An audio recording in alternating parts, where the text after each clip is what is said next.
Assalamualaikum warahmatullahi wabarakatuh. Halo guys, balik lagi dengan channel kita belajar bareng itu.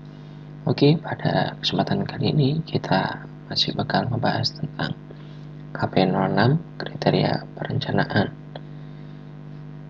untuk parameter bangunan. Poin yang akan kita bahas adalah poin keempat, yaitu mengenai pasangan batu dan bata merah. Oke, Bismillahirrahmanirrahim, mari kita mulai aja. Di pasangan, khususnya pasangan batu, sering dipakai untuk pembuatan bangunan irigasi dan pembuang. Bahan ini mempunyai kelebihan penting dibandingkan bahan lainnya, misalnya awet, kemudian para kontraktor telah terbiasa dengan penggunaan bahan ini, kemudian murah jika batu bisa didapat di tempat konstruksi. Kemudian pertama kita bahas tentang pasangan batu.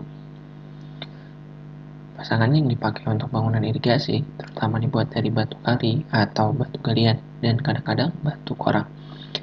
Bata merah dipakai di daerah di mana jarang terdapat batu alamiah, sedangkan bata merah mudah didapat. Bata merah juga mungkin dipakai untuk membuat bangunan kecil di petak tersier, di mana pasangan bata merah akan lebih cocok untuk konstruksi yang diperlukan.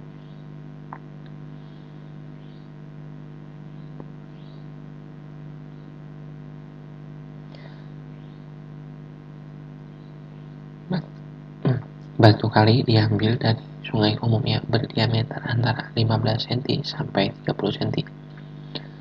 Dan batu belah sedang batu belah baik diambil dari sungai maupun hasil galian dengan pertimbangan diameter terlalu lebih besar dari 30 cm untuk memudahkan pengangkutan dan menyeragamkan ukuran sekitar 30 cm, maka batu tersebut dibelah.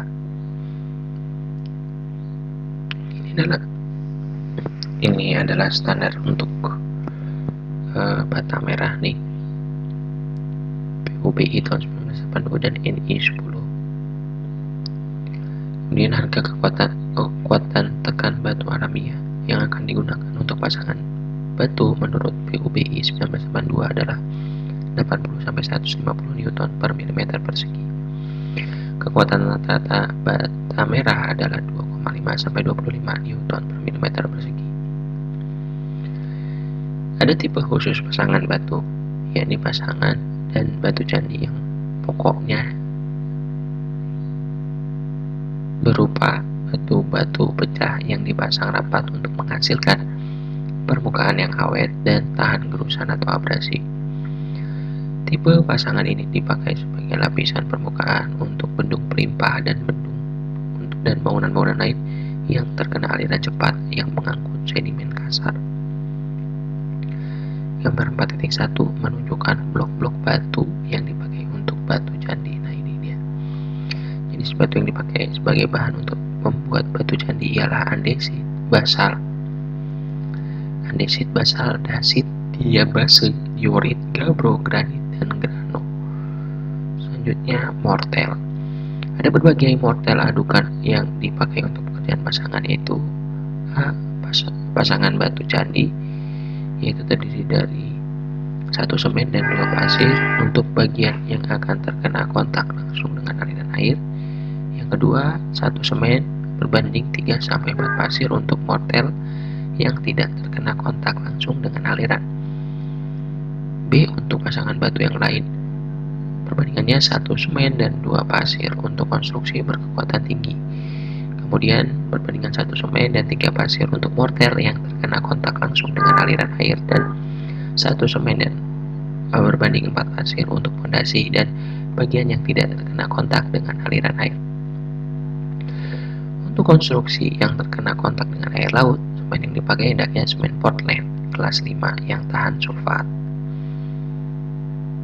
Oke, selanjutnya kita lanjutkan dengan pokok bahasan kelima tentang beton.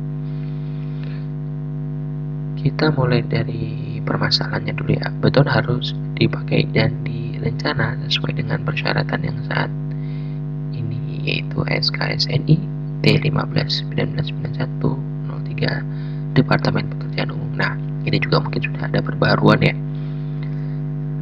Ini sejak dokumen KP atau kriteria perencanaan ada, berarti ini yang digunakan nih.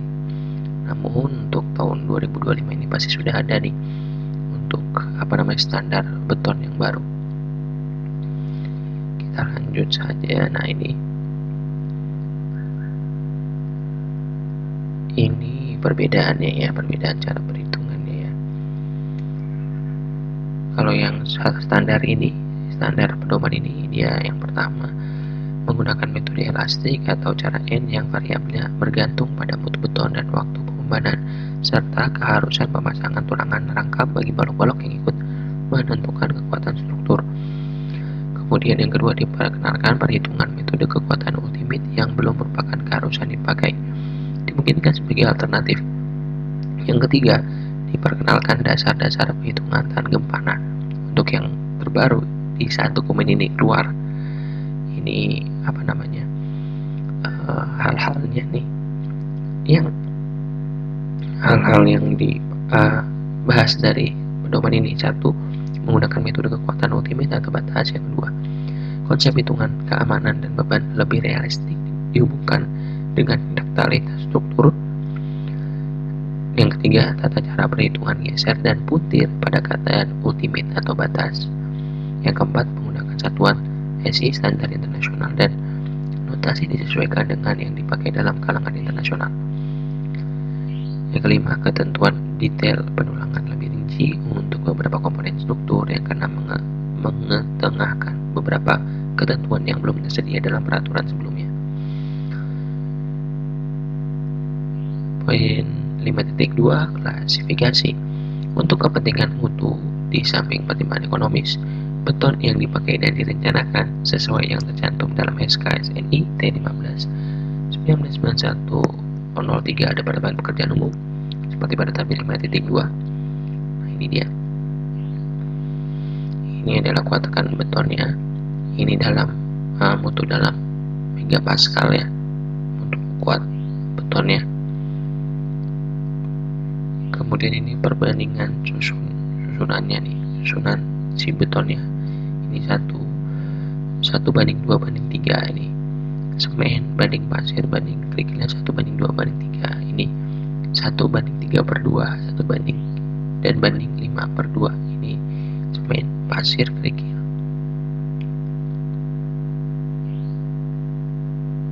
Nah, berdasarkan tata cara perhitungan harga satuan pekerjaan beton untuk konstruksi bangunan gedung dan perumahan sesuai SNI 7394/2008 diuraikan dalam tabel 5.3 mutu beton, selam dan susunan bahan campuran beton sesuai perbandingan berat bahan. Ini hasil tes di laboratorium di Pusat Penelitian dan Pengembangan Bangunan Bandung. Maka untuk pelaksanaan campuran beton di luar Bandung disarankan untuk diadakan tes uji bahan di daerah masing-masing untuk menyesuaikan komposisi bahan dan kekuatan yang dihasilkan. Berikut ini adalah tabel 5.3 tentang mutu beton, selam dan susunan bahan campuran beton sesuai perbandingan berat berdasarkan SNI 7394/2008. Ini ya perbandingannya ya. Jadi ini kuat tekannya dalam F aksen C, kemudian mutunya berapa kuat tekannya. Ini nilai dalam K-nya ya. K ini kan dalam bentuk uji yang persegi. Kalau megapascal itu kan dalam bentuk yang silinder tuh.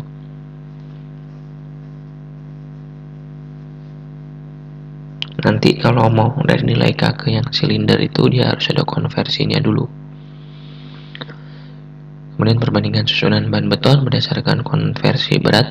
Nah, ini semennya berapa, pasir berapa, kerikil berapa, dan airnya berapa. Nah, ini adalah selam yang wajib untuk dicapai. Kemudian perbandingan susunan bahan beton berdasarkan konversi volume.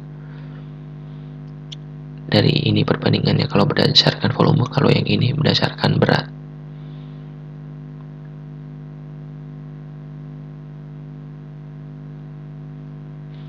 Untuk memudahkan pelaksanaan di lapangan, mutu beton, selam dan susunan bahan campuran beton sesuai perbandingan berat berdasarkan SNI 7394/2008 dikonversi ke dalam ukuran volume dengan langkah berikut. Nah, ini langkahnya nih. untuk mengukur berdasarkan volumenya. Selanjutnya poin 5.3 tentang tulangan. Jenis dan baca tulangan yang digunakan dalam SKS NIT 15/1991 nomor 03 Departemen Pekerjaan Umum sesuai SII 0136/80 dapat dilihat pada tabel 5.4 di bawah ini ya. Ini 5.4 nih. Tabel 5.4 penutup beton minimum. Nah, ini tipe konstruksinya apa? Apakah dia plat atau dinding atau balok atau kolom, kemudian penutup minimumnya ini berapa dalam milimeter, tampak yang tak tampak.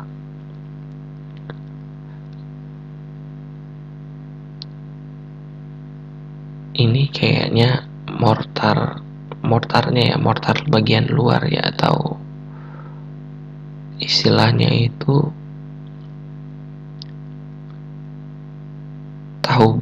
bukan tahu beton ya, apa ya namanya, acian luarnya itu ya teman-teman ya, maksudnya dia sebagai selimut beton gitu ya. Selimut betonnya itu berapa? Nah, ini penutup minimumnya nih, selimut betonnya ini yang tampak dan tak tampak ini maksudnya mungkin bila dia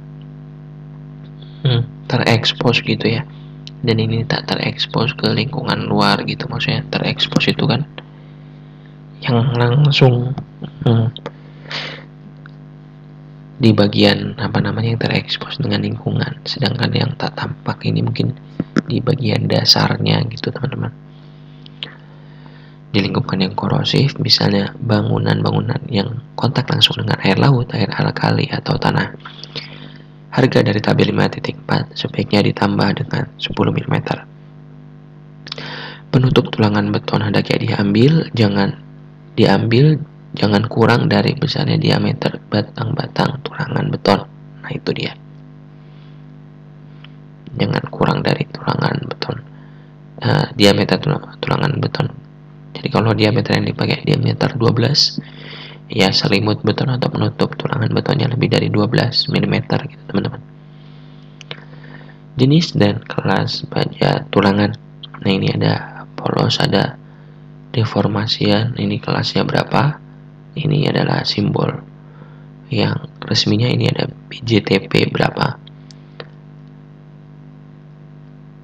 BJTP, baja tulangan polos ukuran 24 gitu ya. Nah, ini ada batas ulir minimumnya, ada kuat tarik minimumnya berapa ini ya. Ini sudah ada SNI keluaran terbaru juga teman-teman. Nah, ini adalah konstanta perencanaannya. Ini tulangannya berapa, ini F, ini F yield ini putusnya berapa, kuat putusnya berapa. Kemudian P min nya ada segini minimalnya. Kemudian ada P max PSM.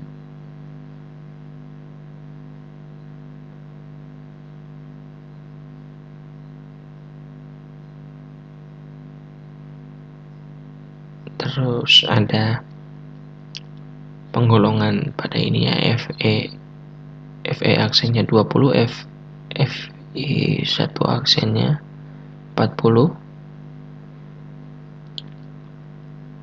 F1 aksennya 17. Oh, ini berarti kriteria kekuatannya nih. Nah, mutu beton dalam MPa. Nah, ini ada faktor reduksinya nih kayaknya nih ya. Nah, ini dia persyaratannya nih yang disyaratkan. P max P minnya berapa untuk masing-masing kuat tulangannya nih. Kuat tulangan pada mutu beton ini gitu loh teman-teman ya. Analisis poin 5.4 analisis kekuatan batas beton bertulang. Dalam gambar 5.1 dan 5.2 ditunjukkan notasi yang akan digunakan pada tabel dan analisa perhitungan sesuai SNI 032847 tahun 1992. Kuat lentur balok persegi tulangan tunggal. Nah, ini dia gambar 5.2, diagram regangan, tegangan, dan momen couple balok menahan ultimate. Nah, ini dia. Ini diagram gesernya. Ini harusnya lenturnya ya.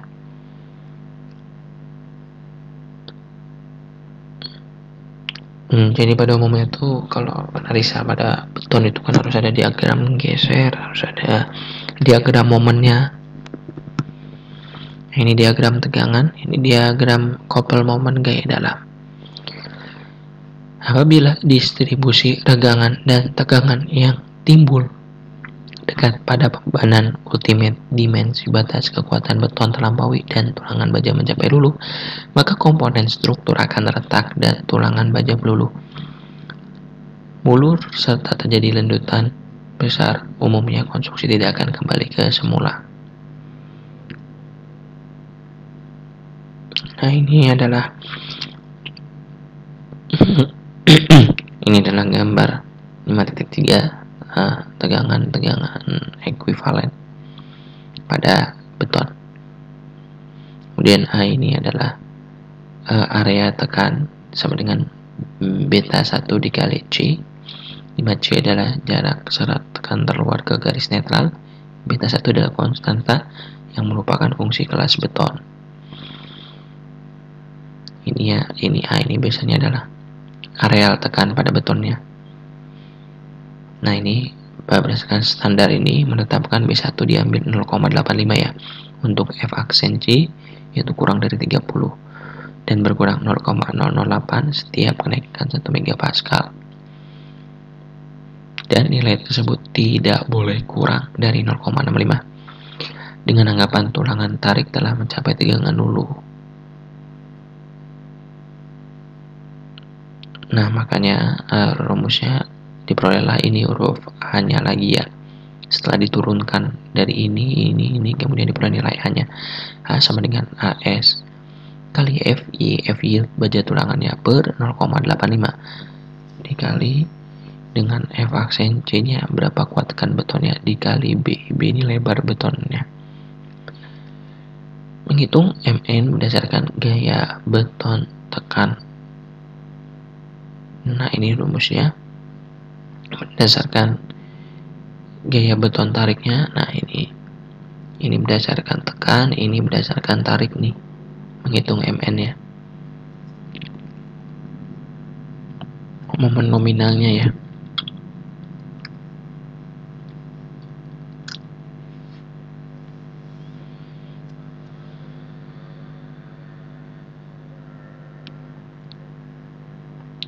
Kemudian menentukan garis netral penampang dari rumus ini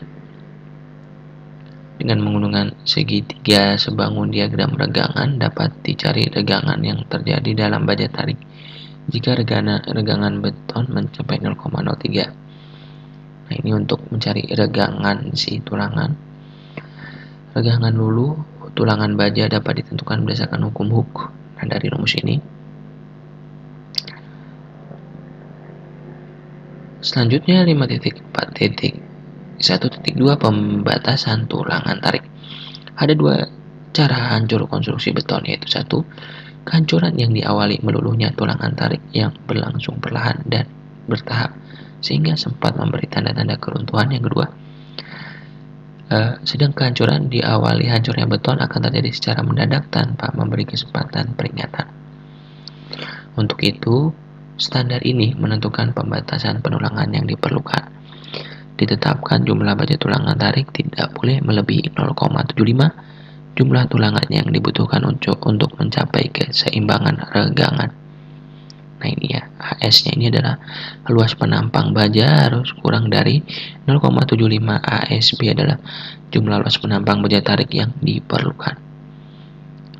0,75 ini sudah ada faktornya ya, faktor tersendiri. Jadi si jumlah yang diaplikasikan ini gak boleh lebih besar atau sama dengan dari nilai ini yang diperlukan, regangan yang diperlukan. Nah, diperolehnya dari apa?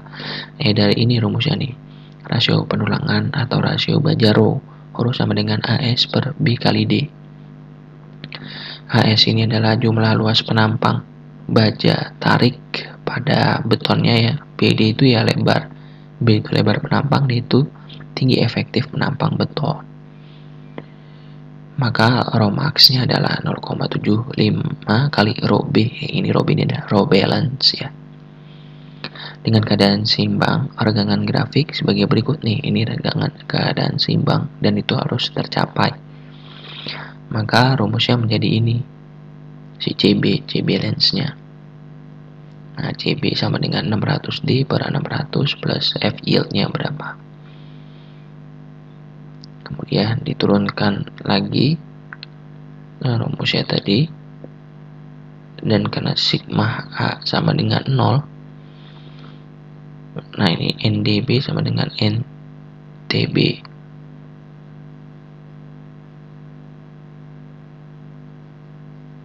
Nah ini NDB ini adalah ini pada beton nih, F aksen C dikali beta 1 kali C balance nya kali B lebarnya. Nah ini NTB ini adalah tulangannya nih, tulangan beton. Setelah diturunkan rumusnya maka diperoleh C balance-nya tadi sama dengan rho B dikali D kali FY per 0,85 F aksen C kali B betanya nih, beta 1. Nah setelah itu, setelah dimasukkan dengan menggunakan persamaan 5.7 dan 5.8 dapat dicari rho balance ya dengan rumus ini. Dari persamaan di atas, untuk mendapatkan nilai rho balance dapat menggunakan daftar berbagai kombinasi nilai F aksen C dan FY. Analisis beton persegi terlentur bertulangan tarik saja dengan urutan sebagai berikut. 1. Buat daftar hal yang diketahui, kemudian tentukan MR/MN-nya, beban hidup atau mati yang dapat didukung, kemudian hitung rasio penulangannya dari rho sama dengan AS per BD. Diperoleh rasio penulangannya nih. Bandingkan hasilnya dengan 0,75 rho balance atau rho max juga rho min. Langkah keempatnya, hitung kedalaman blok tegangan beton tekan. Nah ini blok tekanan tegangan blok beton tekannya berapa, sama dengan AS kali FY per 0,85 kali FC aksen kali B. Kemudian hitung panjang lengan kopelnya, kemudian hitung momen tahanannya, dan nantinya MR sama dengan faktor reduksi sakti vektor kali Mn. Poin selanjutnya kita bahas tentang balok persegi tulangan rangkap, nih tulangan ganda nih. Untuk suatu penampang komponen dengan beban tertentu, buat momen atau momen tahanan maksimum menggunakan nilai K yang sesuai dengan rho max yang bersangkutan. Nilai K merupakan fungsi dari rasio penulangan rho.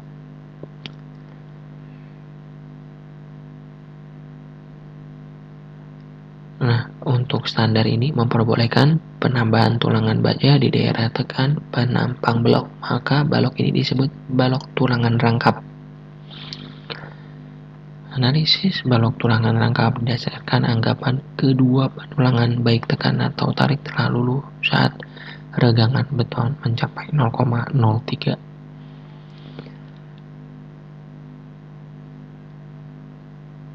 Ini jadi diagram dari tulangan ganda nih.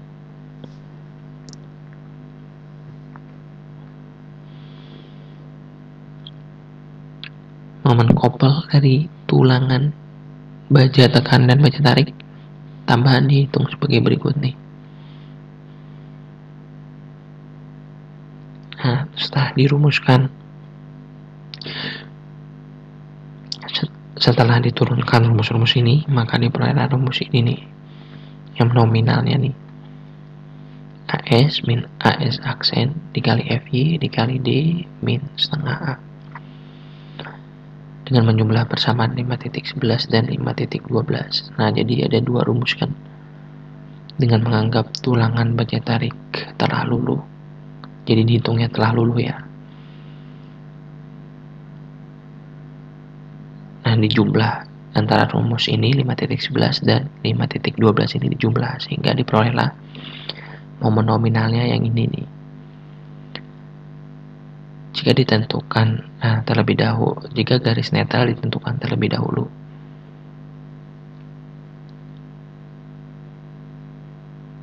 Nah, ini dia rumus garis netralnya. Analisis balok tulangan rangkap. Jika balok beton rendah dengan penerangan baja kuat tinggi dan apabila letak garis netral penampang balok relatif tinggi, ada kemungkinan pada saat momen ultimate terjadi regangan. Ikhtisar analisis balok lentur betulangan rangkap pada kondisi 2 adalah sebagai berikut. 1. Anggapan seluruh tulangan akan luluh, maka Fs sama dengan F aksen E sama dengan F yieldnya dan AS sama dengan AS aksen. Yang kedua, dengan menggunakan persamaan kopel momen beton tekan dan tulangan baja tarik, menggunakan AS1 sama dengan AS min AS aksen. Dan tinggi balok tegangan tekan A, rumusnya adalah ini.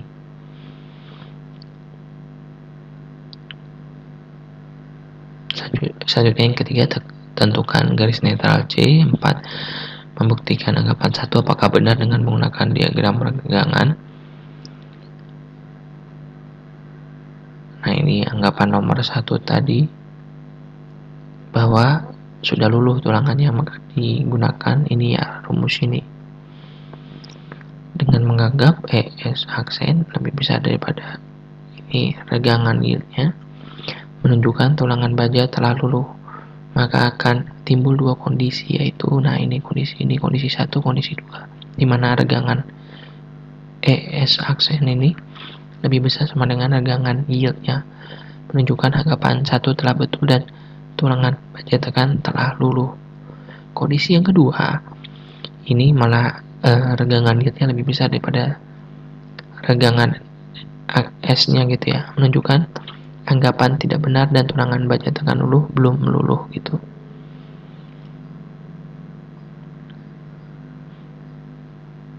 Nah, ini tinjau pada kondisi 1.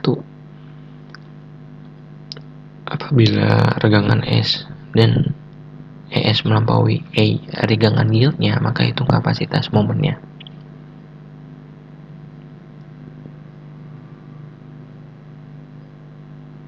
Langsung bisa nih dihitung MN-nya nih dengan MR dikali ini, rumusnya ini bisa dihitung dengan ini, kemudian nanti dikali faktor reduksinya. Periksa persyaratan rasio penulangan pasangan kopel gaya beton tekan dan baja tulang tarik tidak melampaui 0,75. Dilihat dalam tabel A6 dan luas penampang tulangan baja tarik tidak lebih besar dari AS. Nah, kalau ternyata tidak yield, tinjau kondisi keduanya ini.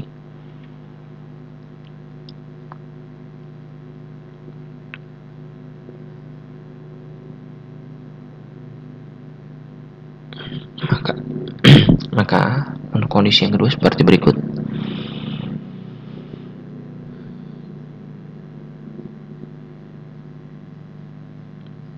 Menggunakan rumus ini ya.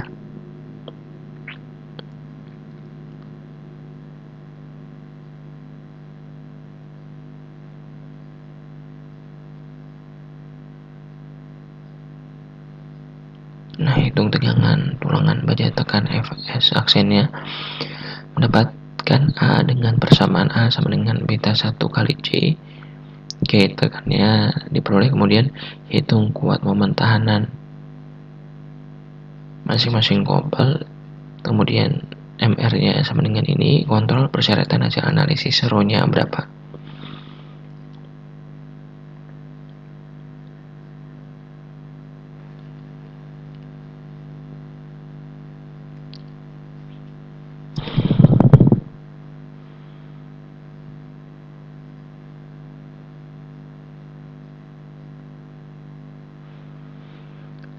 Analisa plat terlentur satu arah sesuai dengan SNI 032847 tahun 1992. Bila bentang dan beban yang bekerja pada plat dilimpahkan menurut arah sisi yang pendek dan plat terlentur satu arah yang menerus di atas beberapa peletakan dapat diperlakukan layaknya balok dengan setinggi plat dan lebar persatuan panjang per meter.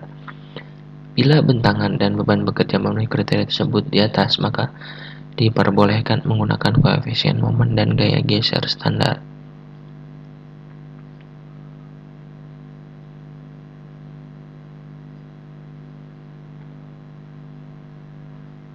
Standar SKSNI ini menetapkan bahwa untuk plat lantai serta atap struktur yang menggunakan tulangan pokok lentur satu arah diwajibkan harus dipasang tulangan susut dengan arah tegak lurus terhadap tulangan pokoknya. Tulangan susut atau A minimum jika menggunakan tulangan baja deformasi ditetapkan dengan rumus berikut.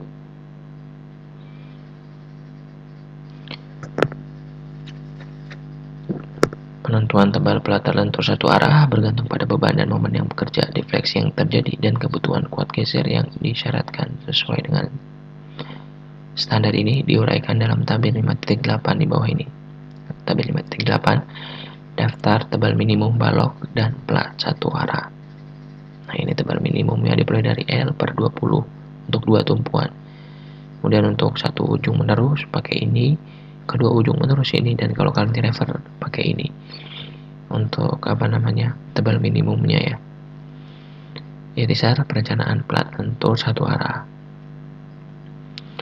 Satu, tentukan H minimum sesuai tabel ini, kemudian hitung beban mati berat sendiri plat, dan kemudian hitung beban rencana tetap. Yang ketiga, hitung momen rencana MU-nya, momen ultimate-nya, kemudian perkirakan tinggi efektif plat D dan selimut beton tulangan baja 20 mm dan hubungkan dengan ini. Hitung K yang diperlukan, tentukan rasionya, kemudian hitung AS-nya berapa. AS ini luas dari penampang baja pada platnya ya. Kemudian menggunakan tabel A3, pilih tulangan baja pokok yang akan dipasang. Kontrol jarak maksimum antara tulangan dari pusat ke H-nya, hitung tulangan susutnya berapa. Kemudian kita membahas tentang penampang balok T dan balok bertulang rangkap. Permasalahannya, komponen lantai atau atap gedung struktur beton bertulang dapat berupa plat dengan seluruh beban didukung oleh kolom yang selanjutnya diteruskan ke pondasi. Bentangan struktur plat yang demikian tidak dapat panjang pada ketebalan tertentu, menghasilkan struktur tidak hemat dan praktis. Oleh karena itu, dikembangkan jenis struktur plat untuk memperoleh bentangan sepanjang mungkin dengan berat sendiri atau beban mati sekecil mungkin. Salah satu sistem dari hal itu adalah dibentuk balok anak dan balok induk. Terdiri plat yang bertumpu pada balok anak yang membentuk rangka dengan balok induk. Pada umumnya, balok anak membagi bentangan balok induk menjadi setengah, sepertiga, dan seperempat, dan sebagainya.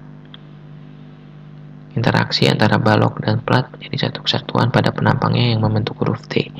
Maka balok itu disebut balok T, di mana plat berfungsi sebagai sayap dan flange. Ini ya balok T-nya ya, sebagai lantai. Standar SNI ini memberikan pembatasan lebar efektif flange balok T. Berikut ini langkah-langkahnya teman-teman untuk balok T. Untuk analisis balok T terlenturnya ada dua cara, yaitu dihitung sebagai balok T murni, yang kedua dihitung sebagai balok T persegi jika NT-nya kurang dari ND. Nah, bila dihitung secara sebagai balok T murni, maka persyaratan balok T dengan syarat-syarat balok persegi antara lain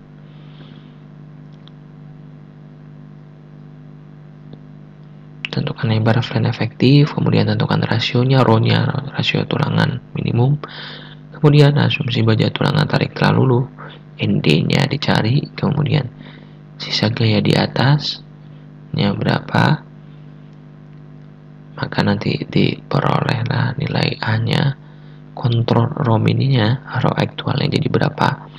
Nah, ini persyaratannya Rho aktual harus lebih besar dari Rho minimum.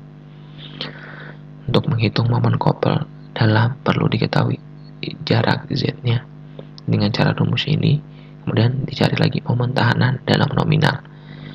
Pemeriksaan persyaratan daktaritas dengan AMAX dari daftar.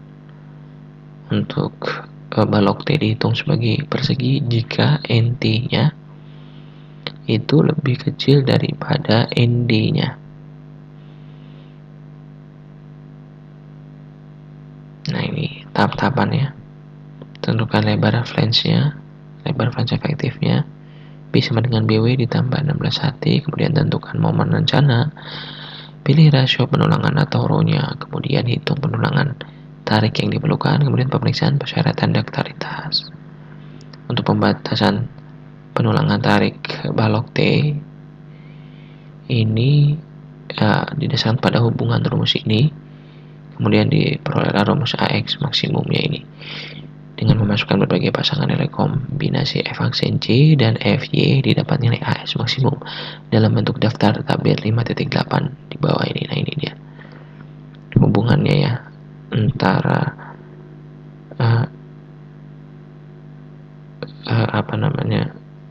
F aksen dan FY-nya ya, F yield-nya.